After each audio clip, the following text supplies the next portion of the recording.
बिस्मिल्लाहिर्रहमानिर्रहीम।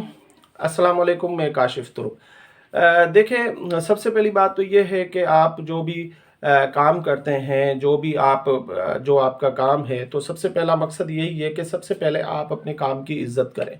जब तक आप अपने काम की इज़्ज़त नहीं करेंगे या अपनी ज़ात की, अपनी शख्सियत की इज़्ज़त नहीं करेंगे, तो दूसरे भी आपकी इज़्ज़त नहीं करेंगे। इसका हरगिज़ ये मतलब नहीं है कि आप अपने काम के हवाले से किसी तकब्बुर का शिकार हों या कोई गुरूर करें, वो एक अलग चीज़ है।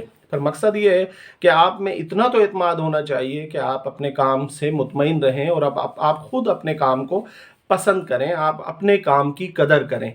देखें, जब तक आप अपने काम की, अपने पेशे की, अपनी मेहनत की कदर नहीं करेंगे या अपने आप को नहीं पहचानेंगे, तो दूसरे भी आपके काम की कदर नहीं करेंगे और ना आपके काम को सराहेंगे। देखें, आप जो भी काम करते हैं तो उसमें सबसे पहले आप खुद जायज़ा लें और अपने काम की कदर करें।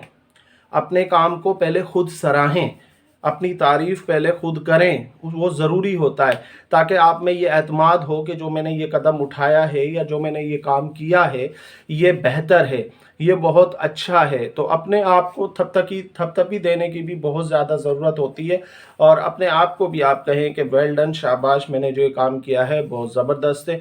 उसके बाद ही दूसरे भी आपके काम की तारीफ़ ज़रूर करेंगे, क्योंकि जब आपको खुद एतमाद होगा अपने आप पर और आप खुद अपनी तारीफ़ करेंगे, तो दूसरे भी लाजमी आपके काम की तारीफ़ करेंगे, क्योंकि जो भी आप काम करते हैं उसमें एतमाद का होना ज़रूरी है।